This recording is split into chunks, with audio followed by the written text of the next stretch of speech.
The cameras flashed, the crowd froze, and just like that, the media elite had a new golden couple to obsess over. Oh, it was the literal magazine cover come to life. Exactly.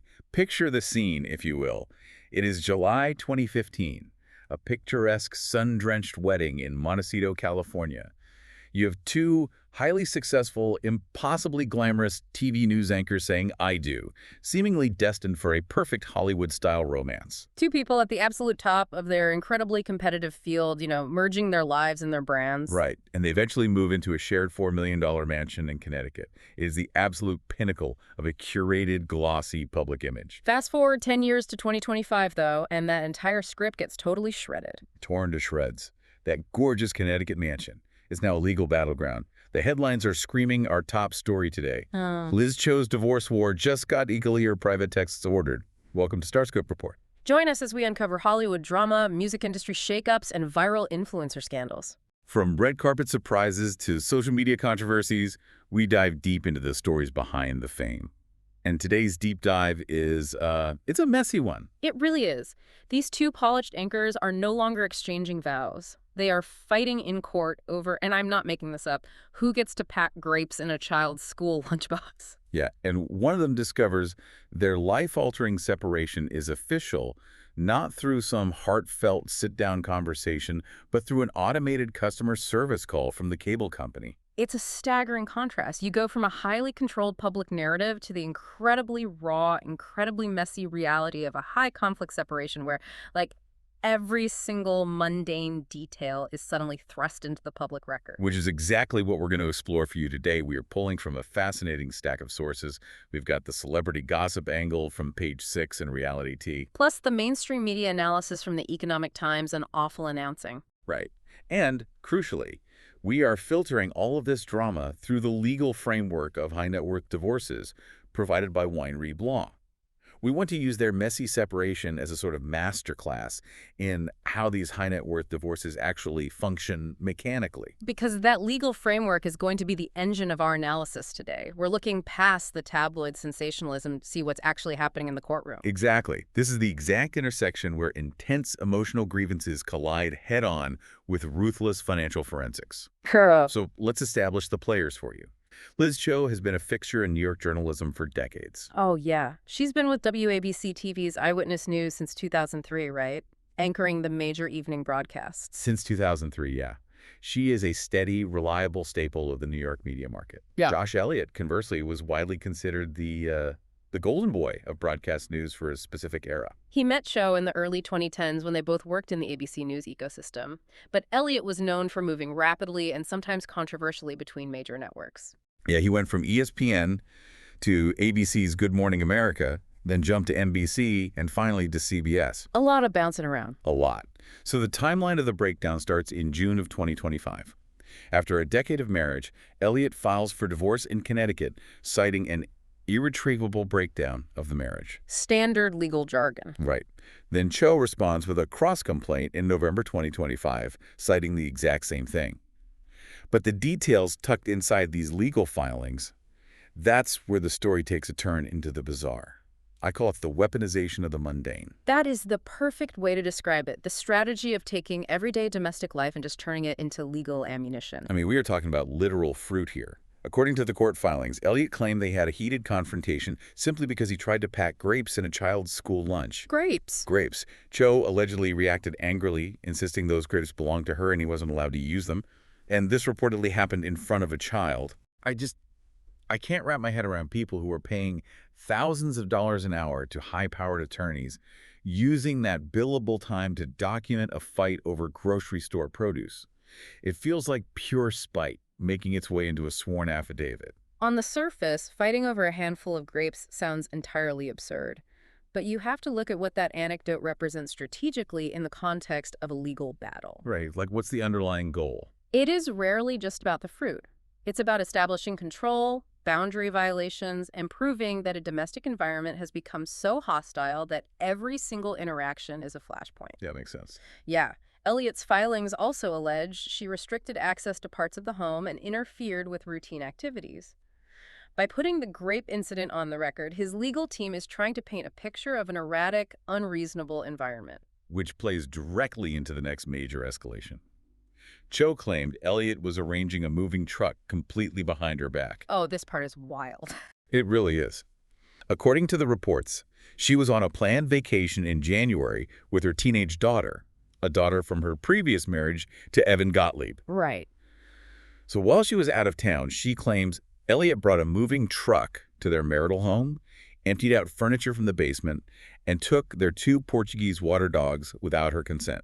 Now, Elliott's legal team fired back aggressively against that characterization. They called her filing false and inflammatory. I mean, of course they did. Right.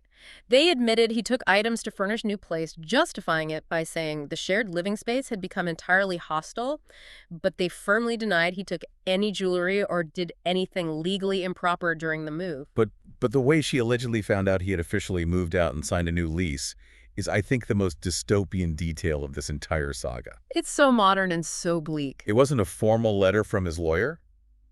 It was Optimum, The cable company. the cable company. She claimed she only realized he was gone for good when Optimum called her to transfer the account into her name. Can you imagine getting that phone call? I can't even... Hello, we're calling to transfer your service. And by the way, your husband left. Finding out your marriage is functionally over via a cable rep is like getting fired from your job via an automated out-of-office email reply. It's incredibly cold. It is incredibly cold. But legally, think about what that Optimum call actually represents in a court of law. A timeline. Exactly. It represents a hard, undeniable date of separation. It proves, with a time-stamped corporate recording, exactly when one party ceased contributing to the marital household. It's not just an emotional gut punch, it is a concrete data point for the financial timeline. Great. That makes a lot of sense. The emotional pain is just a byproduct of the legal maneuver. But wait till you hear what the judge ordered next. Oh, the digital stuff. Yeah. If you're loving these Hollywood twists, make sure you're subscribed, because we've got even crazier stories ahead in this case. The intense focus on documentation didn't stay in the kitchen or with the cable company. It morphed into incredibly aggressive, invasive legal tactics. The demand for a massive digital paper trail. Exactly. Which brings us to the ruling that had everyone talking, and the headline of our deep dive today. In August 2026, Judge Stephen Dembo ordered Liz Cho to turn over 6 years of her cell phone communications to Elliott's legal team. This is where the narrative shifts from a domestic drama into a full-blown tit-for-tat discovery war. And the irony here is so rich, because Cho actually started this war. She initially demanded all of Elliott's texts, emails, social media messages, and WeChats, specifically looking for alleged romantic partners outside the marriage. Dating all the way back to their wedding in 2015, right? Yes, all the way back. And Elliott actually agreed to that massive request, but as you'd expect in litigation, he turned around and demanded the exact same thing from her. And she pushed back. Cho reportedly resisted at first, but Judge Dembo forced her to comply. So now both of these highly public figures are handing over years of their private digital history, and the judge added another layer to it. Which was? Cho also has to hand over any communication she had with journalists regarding the divorce itself. I have to challenge the logic of this entire exercise. The court explicitly noted in its filings that there is absolutely no suggestion that either party was actually unfaithful during the marriage. Right. Nobody is alleging actual cheating here. So if both sides basically admit there is no evidence of cheating, why on earth are they spending a fortune demanding 6 years of WeChats, emails, and text messages? It seems crazy. Think about your own text history over the last 6 years. Every single message. Now imagine a team of hostile lawyers analyzing every emoji you sent to your accountant or your business partner. That sounds like a legal fishing expedition designed entirely to punish the other person. It definitely feels punitive, and the sheer volume of data is overwhelming, but there is a highly calculated mechanical reason behind it. Okay, explain that. A legal fishing expedition isn't about aimlessly wandering through someone's phone reading their personal conversations. If we apply the framework from our legal source, Weinreib Law, we understand that they are looking for the financial footprint that accompanies any undisclosed activity. Oh, so it's not about the romance. Exactly. While they might claim on paper they're looking for romantic partners, what they are really looking for are assets. Okay, connect those dots for me. How does a seemingly innocent text thread lead to hidden money? Think about the mechanics of hiding wealth. If you're hiding money, you're almost certainly communicating about it digitally. You might be texting a business partner about an off-the-books deal, or emailing a wealth manager, or even just discussing a lavish purchase with a friend that wasn't paid for from the joint checking account. Because in high net worth cases, full financial disclosure is mandatory. Right. The law requires a sworn statement of net worth. If one side suspects the other is concealing something, these digital communications act like a thread on a sweater. You aren't interested in the thread itself. You pull it to see if it unravels a hidden offshore account or a secret real estate investment. So the lawyers aren't looking for a text that says, I love you to someone else. They're looking for a text that says, did the wire transfer clear? Exactly that. The digital footprint is the roadmap for forensic accountants. And that brings us directly to the financial mechanics of this specific split. Because they lived in Connecticut but worked heavily in the New York media market, they're operating under the principle of equitable distribution. And winery law is very clear on this concept. Equitable does not necessarily mean an equal 50-50 split. It means fair. That distinction is crucial. It is not an automatic halving of the bank accounts like you would see in community property states. Right. The court looks at a variety of factors to divide the assets fairly, but before a judge can divide the pie fairly, they have to know exactly how big the pie is. And one of the biggest threats in a high net worth divorce is the dissipation of marital assets. Meaning one spouse intentionally draining funds or hiding money so the other spouse can't get their fair share of it. Precisely. It is the act of wasting or transferring marital property in contemplation of a divorce. And that's not even the wildest part. Wait until we get to the $500,000 question in just a second. Stay tuned and hit that subscribe button so you don't miss what's coming next. Because this brings us to what looks like the smoking gun in this specific case. Yeah, the big transfer. During that same August 2026 hearing, Judge DeVembo ordered Liz Cho to provide detailed information regarding a massive transfer of funds. We are talking about $500,000 moved from their joint bank account to her teenage daughter from her previous marriage. $500,000 moving out of a joint account during a period of marital breakdown is going to set off every single alarm bell a divorce attorney has.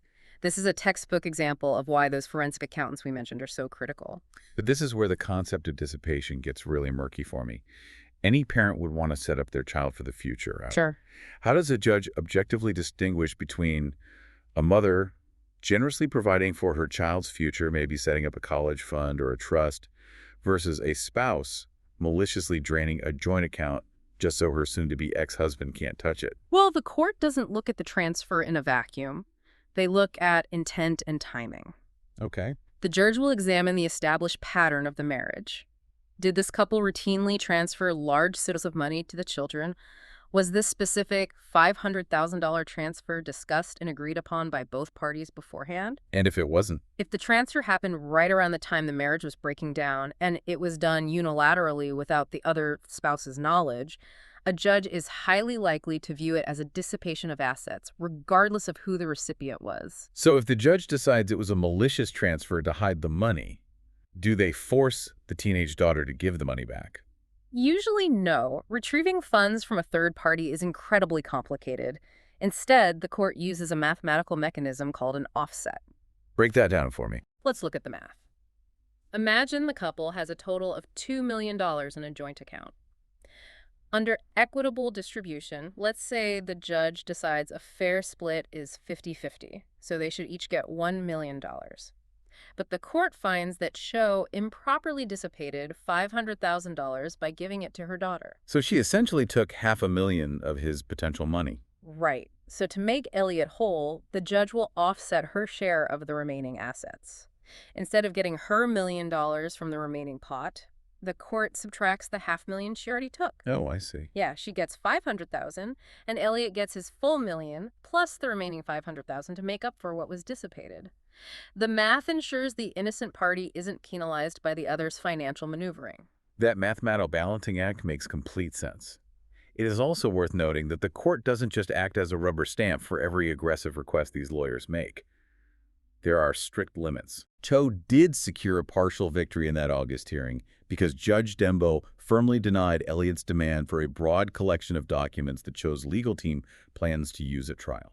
The judge also rejected Elliott's request for records involving powers of attorney, explicitly stating that Elliott could just get that information directly from the institutions himself. Showing that the judge will step in to prevent discovery abuse. A judge's role is to ensure the discovery process is about unearthing facts, not harassing the opposition. You cannot use the legal system to simply look at your ex-spouse's attorney's playbook or burden them with requests for documents you can easily obtain yourself. There has to be a legitimate, proportional need for the information being demanded. We spent a lot of time on the private financial untangling, but we can't ignore the public reality here. These are two very famous, very visible journalists. How does a highly publicized, bitter legal battle impact the on-camera careers of two people whose entire brand is built on authority and trustworthiness? It creates a fascinating divergence in their professional trajectories.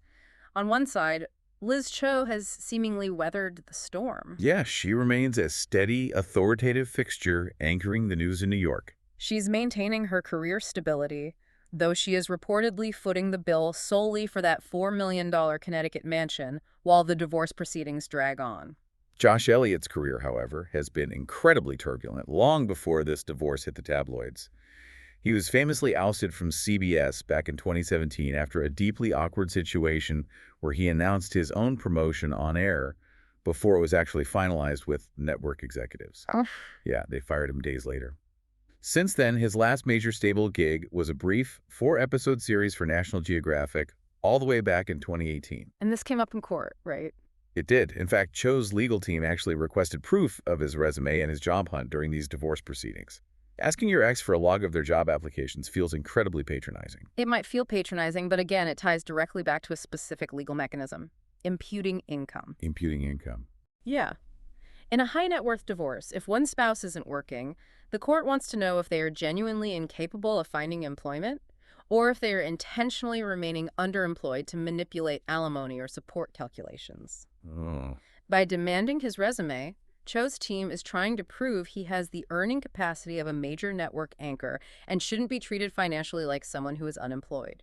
And according to sources in page 6, Elliott is currently on the hunt in the Connecticut bar scene, where middle-aged singles congregate. Classic tabloid detail right there. But much more importantly for his career, Awful Eye, announcing reports he is being seriously eyed for a major television comeback. CBS News editor-in-chief Barry Weiss is reportedly considering him for a tryout gig on CBS Mornings to sit alongside Gayle King and Nate Burleson. He even visited CBS News recently for an on-camera audition. I am genuinely surprised by this development. It's a remarkable twist in the narrative, honestly. He has basically been in television witness protection for nearly a decade. And right now, at this exact moment, he is embroiled in a very messy, very public scandal fighting over grapes and private text messages.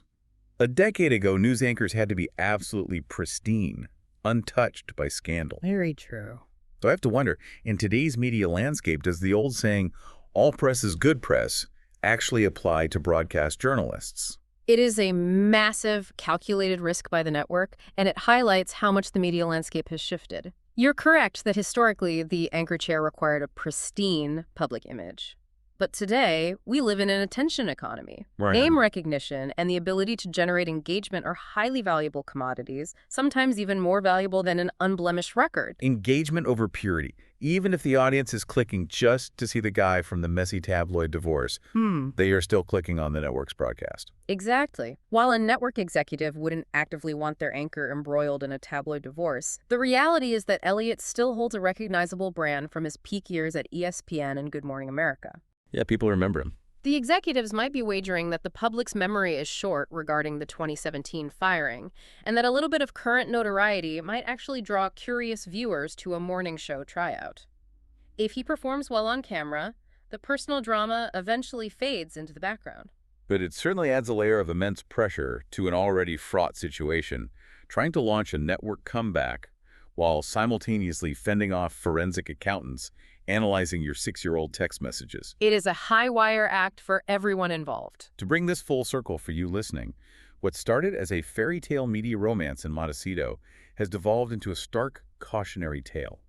We've seen that a high net worth divorce is not just the emotional end of a relationship.